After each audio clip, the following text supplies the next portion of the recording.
Hello and welcome to today's tutorial. So today we will be working on together on the stitch pattern for the Limelle cushion.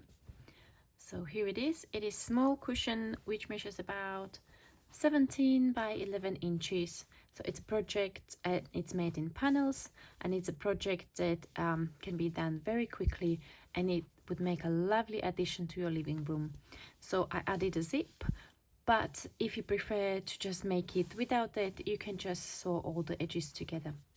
So for this project I use 4 different colors. So this is Hobby Rainbow Bamboo, which is a sport weight yarn, put up that's 100 grams, and it is a combination of bamboo and cotton. So it's 60% bamboo and 40% cotton. Now the project is made in stranded colourwork. So this is how the wrong side or the reverse side of the project looks like. And as you can see, I did not trap any of my floats, and the reason why is because this part of the project is on the inside and no one sees it and no one touches it, and this is the other side. So I decided to not to trap the floats because to save time, and again because that this part of the project is on the inside, it doesn't take away anything from the aesthetic. So what I'm going to show you today is we will be working on the first section here, and I'll show you how to change colors. Then you can continue with the project. It is fairly repetitive project, working on these triangles and changing colors. So what I've done for my sample, I've actually worked a different stitch combination or different color combination rather on the front side. So this is my front side. So you can see I'm changing the almond with the gray, and then the green and light blue. And then on the reverse side, I try to just change it up and work the gray with the green and then the blue with the almond. However, if you prefer to make both panels the same, it's entirely up to you. Or if you prefer to switch up the colors in any other combination, that's again entirely up to you. So now enough. And also, just to add, I used 4mm Tunisian crochet hook. So enough about the project, let's dive in together. For my sample today, I will use the pink and blue combination because they contrast really nicely.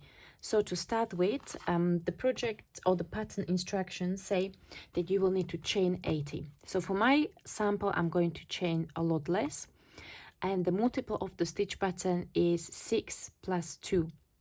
So you will need 6 for one of the sections, then 6 for another one, and then you will need to add 2 stitches, one for the beginning for this side of the project or this edge, and one for the other. So I'm only going to do 2 repeats. So I'm only going to chain 6 times 2 plus 2, which is 14. So first of all, we need to start the project with a slip knot. And you place the loop on the hook, tighten it up slightly, and then you yarn over around the hook and pull through, and that's your chain 1. We repeat for as many chains as you need according to your preference. If you follow the instructions for the pattern, that would be 80. If you would like a different multiple for different size project, then you will do 6 plus 2, multiples of 6 plus 2.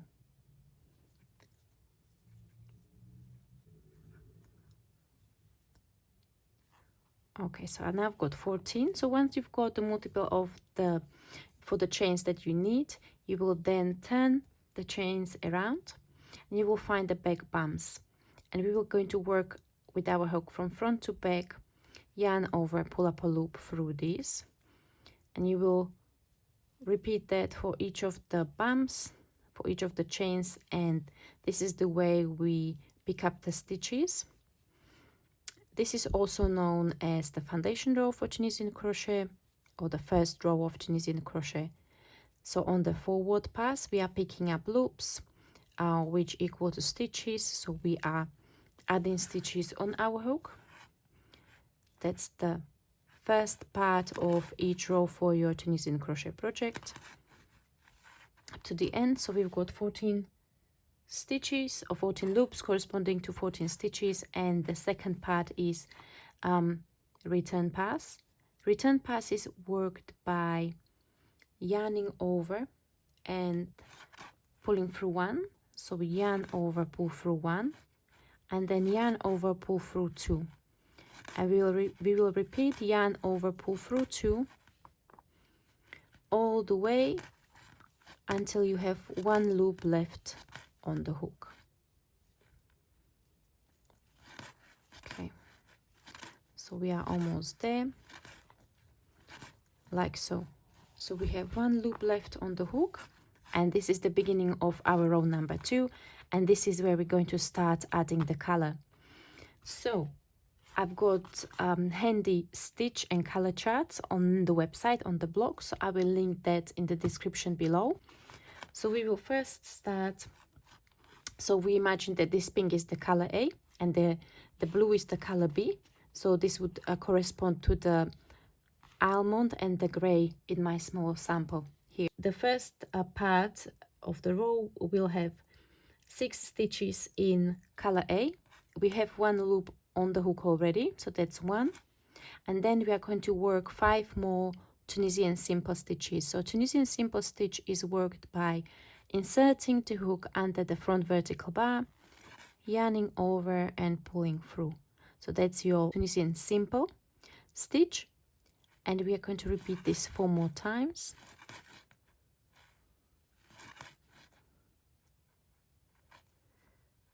And 1 more time. Okay, now the next step is to add your color B. So this is this first gray stitch here. So we are going to add the blue into the swatch now. We place a loop between our fingers and then insert the hook into the next stitch, place the loop on there on the hook and pull through. So that corresponds to the first Tunisian simple stitch in color B. Then we go back to A. So when you work stranded color work in Tunisian crochet, you need to make sure that when you change colors, you cross over the new color over the one that you are dropping. This, and the reason for this is that this will lock the stitches together, so you will not have gaps in your project. Okay, and then we are going to work on this small section. So we need to add 5 stitches in A or in pink. That's 1, 2, 3, 4, 5. Okay, now you need to then get color B again. So we're going to get the blue, work 1 stitch, 1 Tunisian simple stitch in color B, like so. Okay, so you have a quite long float at the back, but as I mentioned before, we are just not going to worry about the floats for now, because they will be on the inside of your project. So what you need to make sure is that you don't pull on this too tight. So if you do that, it will make the project uneven, and you won't be able to fix it with blocking or anything else unless you go back and frog that section. So we don't want to leave the floats too loose, but not too tight either. Once you start working on the project, you kind of get a feel for how much you need to tighten it up. But if in doubt, it's better to leave a little bit extra yarn rather than work it too tight. So that would be what I would suggest. And then we are going to go back to A and work the end stitch. So the end stitch is worked slightly differently, and you need to work the end stitch under both of these strands of the very last stitch. So you've got 2 strands, one at the front, one at the back, and when you look at it from the side, you will see that there's 1 strand on the right and 1 on the left. So we will go under both of these with our hook, yarn over and pull up a loop. And now we need to work our chain 1 as per the standard return pass, chain 1. We will then change to our color B and just work off one stitch. So we'll go yarn over pull through 2 once and then back to pink. So when you are changing colors in stranded color work, the way how to kind of recognize when you need to change the colors is when the second loop from the top of or the tip of your hook is in the other color that you're going to change into. So now we can see that both of the loops from the hook are pink, so we can still work another stitch off in pink. Now the second loop is in blue, and that's where we need to change.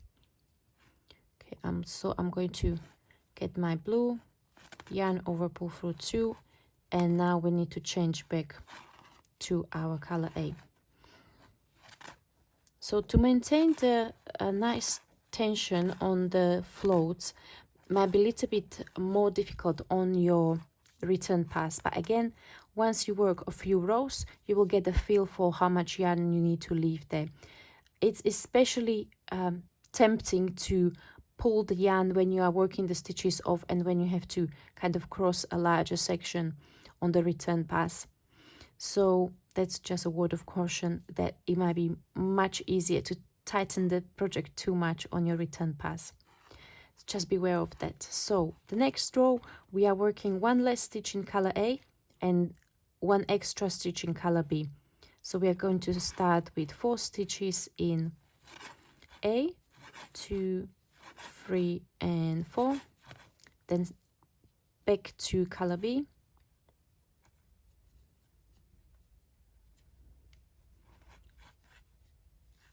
one and 2, and now back to color A, working only 4 stitches in color A here. So as you can see, we are gradually going to be reducing the number of stitches in A and increasing the number of stitches in B until the ratio that we started with in the first row of the color work, which was 5 and 1, is reversed. So we will end up, so the last row for the repeat will be 1 stitch in color A and 5 stitches in color B, and that creates that nice triangular stitch pattern. So we've got 4 stitches in B, A, sorry, swap to B, 2 stitches in B and back to A. Okay. And the same standard return pass. So for the next row, which will be the row number 1, 2, 3, 4, or the third row of the color work, but the 4th row in total, we will work 3 stitches in A, 1, 2 and 3, and 3 stitches in B. So 1, 2 and 3, then back to A, 3 stitches in A, 1, 2, 3, and 3 stitches in B, 1, 2, 3, and back to A. And again, you work standard return pass. For the row number 5, we will work only 2 stitches in A now. So now we are reversing the order and we will be working more stitches in color B and 4 stitches in color B. So that's 1, 2, 3 and 4, and again 2 stitches in A, 1 and 2, and 4 stitches in B, 1, 2, 3, 4, and changing to A to finish off working the end stitch like so, and standard return pass. And now for the final row of the stitch pattern repeat and row pattern repeat, we will work 1 stitch in A and 5 stitches in B, 1, 2, 3, 4 and 5, and again 1 stitch in A, 5 stitches in B. 1, 2, 3, 4 and 5. We will then change back to A, work the end stitch and standard return pass. Okay, so now we've done the basic row pattern repeat and stitch pattern repeat. So after you finish this first few rows, you will then change the colors. So here we would start from this section here with the green and the blue, and basically we work the same row pattern repeat for the width of your project. So what I'm going to show you now is the bind off. So in my project, when I did the cushion, I then added an extra row just to match the bottom, so the number of rows kind of mirrors each other at the bottom and the top. To bind off in Tunisian simple stitch is basically you will be working Tunisian simple stitch. So you will insert the hook from right to left under the next front vertical bar, yarn over and pull up a loop. But instead of keeping the loop on the hook, you will then pull through the loop, the one on the hook. And this binds off the first stitch. And then you're going to repeat it for all your stitches, all the way, including the end stitch as well. And after you work the end stitch and bind off the end stitch, you can then cut the yarn, pull it through and weave in your end. So just going to do that now.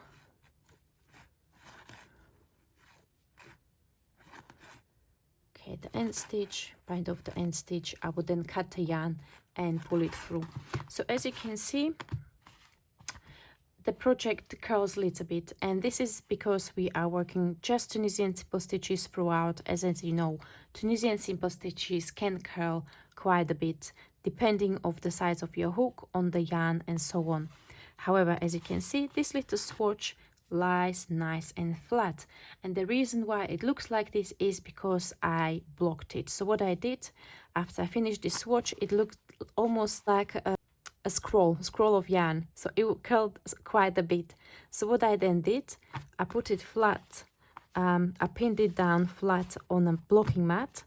When I block my projects, I use quite a lot of pins just to make sure that the edges are nice and straight, the corners are sharp, and then I blasted it with lots of steam. But you can also use wet blocking, so you can spray it with the water, or if you even prefer, you can soak your project in water, then squeeze it in a towel and then lay it flat, pin it down, lay it flat and keep it there for a few days. So that's what I did, and it has got nice drape to it as well. Also thanks to the fact that this is bamboo blend, and bamboo drapes really nicely. It has got a nice sheen to it as well. So that's your Limelle cushion. So after this, you will then work the other panel. You can repeat the same stitch pattern or use the one in the color chart that I provided. And then you would sew your sides, use a zipper at the bottom or the top if you prefer. If not, then you can sew it all the way around, and voila, your Limelle cushion is ready to be used and admired. So that's it for today. I really hope you enjoyed this quick tutorial. Let me know in the comments below what color would you use for your Limelle cushion, and I see you in the next tutorial. Thank you and bye bye.